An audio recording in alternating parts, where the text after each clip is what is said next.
everyone, and welcome back to another episode of Tor Tries. Today I'm going to be reviewing another crochet book. So here it is. So this is Pokémon Crochet, and this is written by Sabrina Somers. And yeah, I'm just going to be taking you through about 5 sort of separate sections of information about this book. So first I'm going to be just talking about the book itself, what's included, and things like that. Then I'm going to be giving you some background on the author.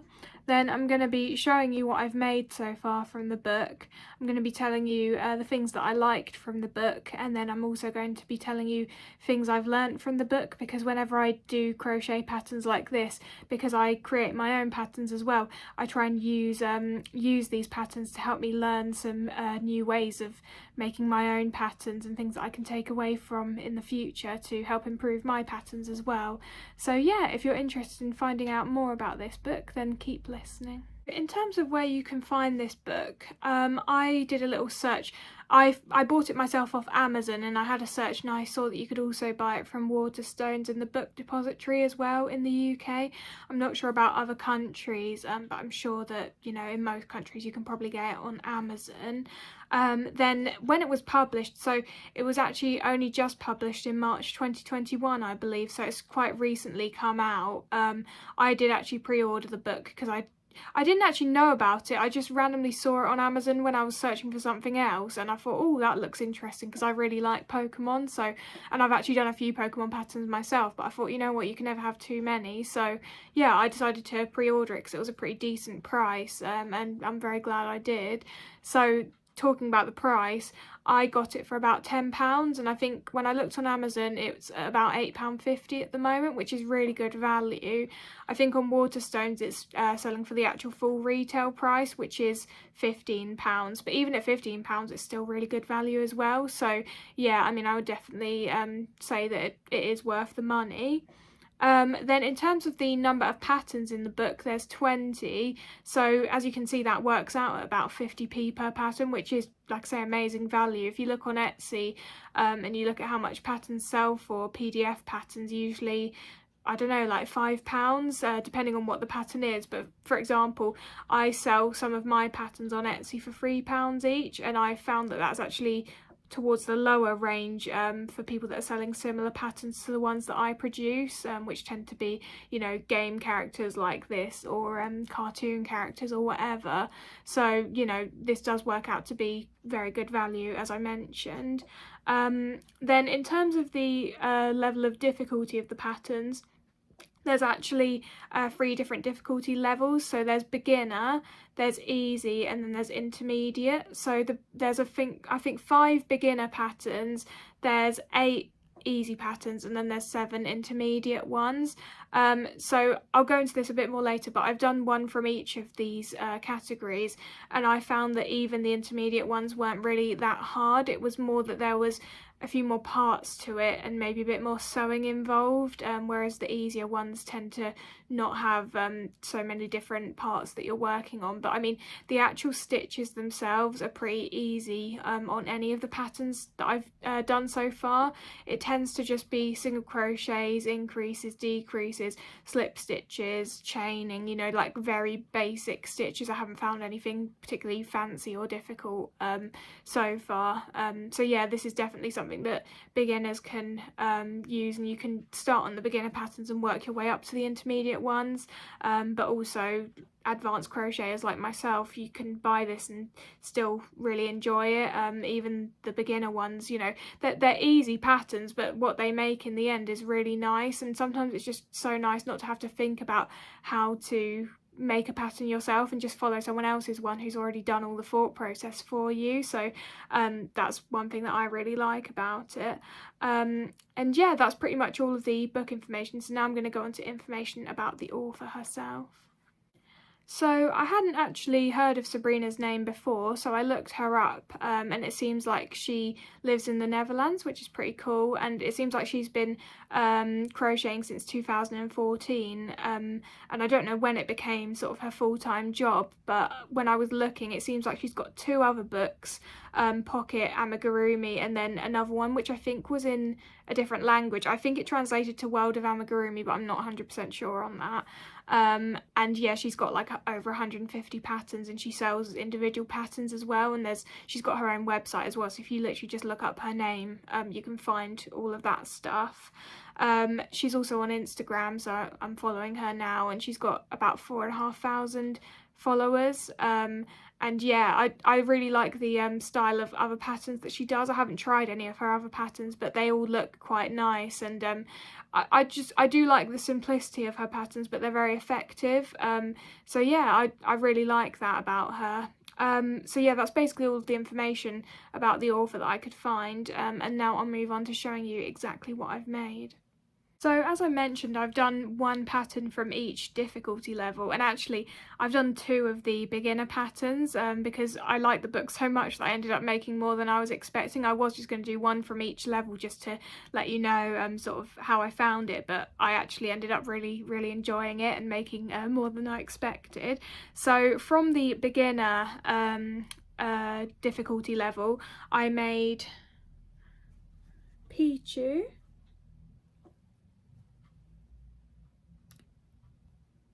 and then I also made Snorlax.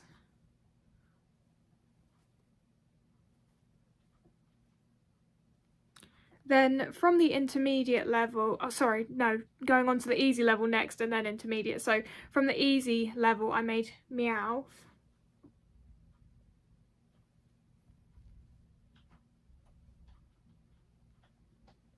And then from the intermediate level I made Magikarp.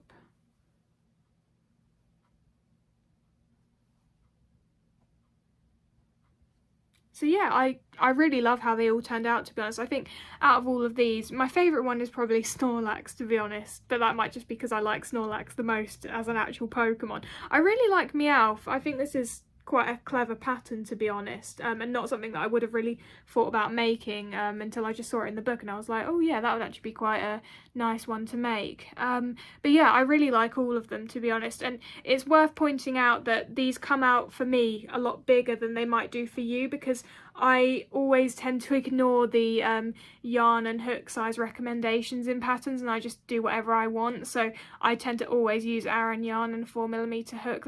That's basically what I always use, so that's what I used for these as well. But in her book, I think she recommends DK yarn with a 2.5mm hook, so yours, if you do follow her instructions, will come out a bit smaller than my ones. But yeah, it's totally up to personal preference what you decide to use. So yeah, so those are the 4 that I've made so far, and I'm actually working on 3 at the moment all at once, because I'm kind of like, I started one, then I ran out of the colour, so I just started another one while I waited for the more of that colour to come in, and then I've just sort of done that again. So the ones that I'm working on at the moment are Eevee, Gengar and Lapras, and I think Gengar's definitely a beginner one, actually. I think Eevee may be easy, and then Lapras is intermediate, so I think I've picked one from each of the difficulty levels again. And I actually do plan to make every single one from this book. I'm certain I'm going to do it, I just don't know how long it's going to take me. I'll definitely try and do it this year, and I'll do an updated video when I've done all of them as well, so I can just show you everything in one video, and I'll take some pictures as well, so you can sort of see everything from the book all together.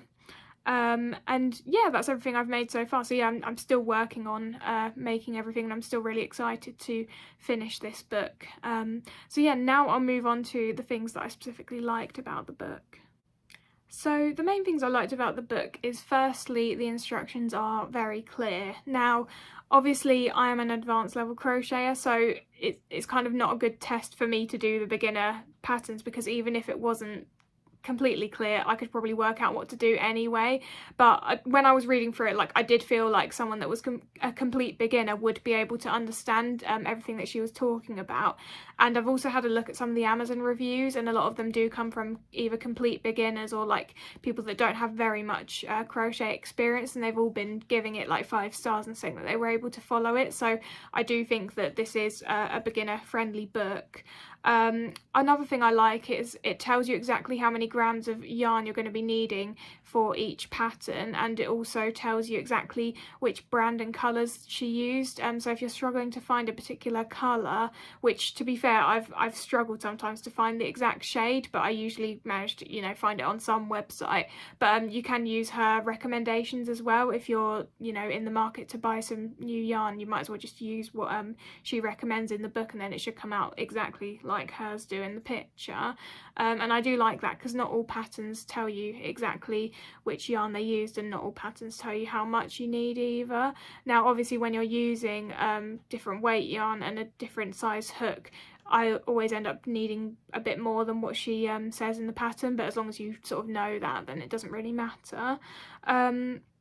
There's also templates, so I'll show you actually. I'll try not to spoil any of the patterns for you, but this is, for example, on one of the pages, she shows you templates for the felt pieces. So if you're struggling to sort of cut them out neatly, you could use the template and sort of cut around that instead, and that's really helpful for people that sort of struggle to do felt freehand. So I like that she included that.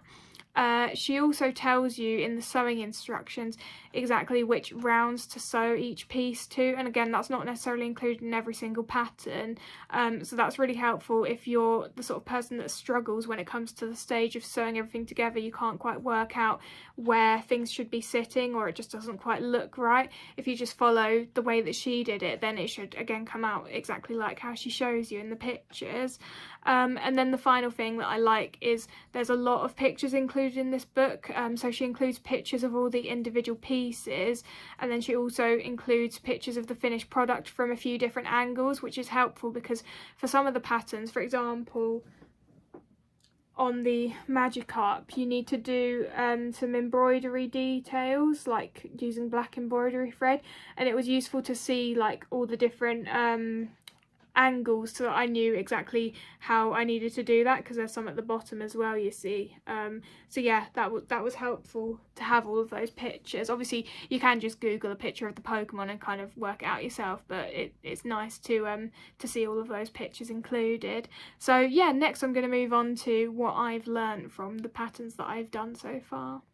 So I would say there's 5 main things that I've learned from the patterns that I've done so far. So the first main one is just that patterns don't have to be overly complex to be effective, and what I mean by that is you don't need to use all these fancy stitches or different ways of increasing or decreasing. There's so many shapes that you can make just out of the standard, you know, 6 increases or 3 increases or 4, you know, the standard multiples that are generally used in amigurumi. You can just create so much just with those basic multiples and just the basic stitches. And yeah, I think that's quite valuable, because sometimes I do try and overcomplicate some of my patterns because I think, oh, is this going to be too simple? But no, it's when you put all of the parts together, that's when it becomes effective. So yeah, that's one main thing that I think I've learned. The second thing is that I think it's easier sometimes to just create separate pieces out of different colours and then sew them all together, rather than trying to incorporate colour changes into your pattern. So I'll show you an example of what I mean by that. So on the Snorlax, if you really wanted to, you could probably try and make a pattern that incorporates this colour, this beige colour in the middle, and the teal colours together, so that you don't have to crochet 2 separate pieces. You're just crocheting one piece but doing some colour changes every round. And sometimes I try and do that, but it's actually just too complicated. It's not really worth doing a lot of the time. So there's nothing wrong with, in this pattern for example, crocheting this separate beige piece and then just sewing it on. It's just so much easier, to be honest. It's not worth the hassle and the headache of trying to work out exactly how to place your colour changes, because those things can get quite complicated, and you know, every round the colour change shifts a little bit, so it's not just an easy sort of mathematical equation that you can use to work out exactly when you need to change colour. You really just have to try it out multiple times and see what works. So I actually really like that, and I think I'll bear that in mind a bit more when I'm doing patterns that include some sort of colour change like that. The next thing I learned is that little details can make a big difference. So what I mean by that is, for example, on the Magikarp I showed you, just that black embroidery makes such a big difference, and it's something that I might have maybe skipped in one of my own patterns just because I thought, oh, I can't be bothered to do that. But you know, it doesn't actually take that long to do, and once you've done it, it just makes such a big difference. I would also add things like I think on some of her patterns she puts like felt like paw pads on the bottom of the feet, and like again that's something I probably would have skipped because I'm like, oh, no one's going to be looking at the bottom of the feet, but you know, like just adding those little details actually does make a big difference. So yeah, I really like that about her patterns. And then like two very specific things that I've learned. The first one is, so in the lap press pattern, I obviously haven't finished it yet, but basically the problem is the head is quite heavy, so if you don't weigh down the body enough, then it sort of tips over and it won't stay flat. And what Sabrina recommends is actually putting some Play-Doh in the body, and like I've never heard of doing that before, and I've been doing crochet for a long time. I've just never seen that technique before.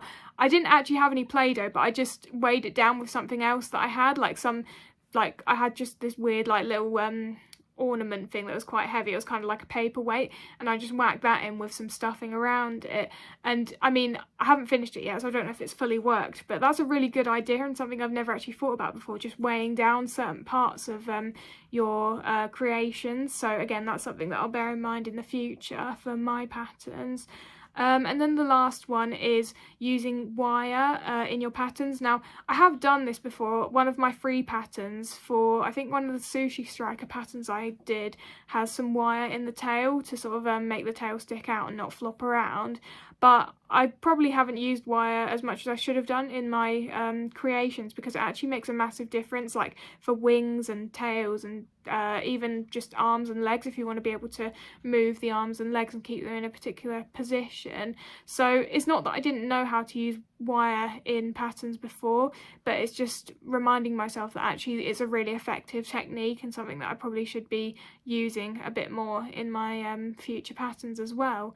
So yep, finally I'm going to move on to my overall recommendation. Would I recommend the book, and my final thoughts. So overall, I think you've probably already guessed, but I would definitely recommend this book. I think it might even be my favourite book now. I know I said that about the previous book that I reviewed, the Pika Pow book, but you know, I like crocheting things that are actually already made characters. So for example, you know, Pokemon or other games or other TV shows and stuff, which you'll probably have already noticed from my own personal patterns that I've created.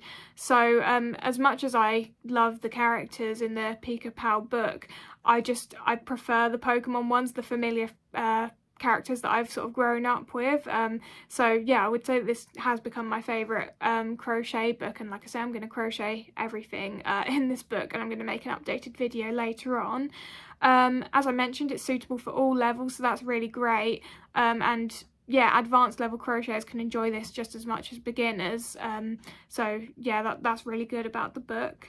And yeah, I think my overall thoughts is that I'll probably be keeping an eye out for any more books made by this particular author. Like I say, I followed her on Instagram, so I'll see what else she comes up with.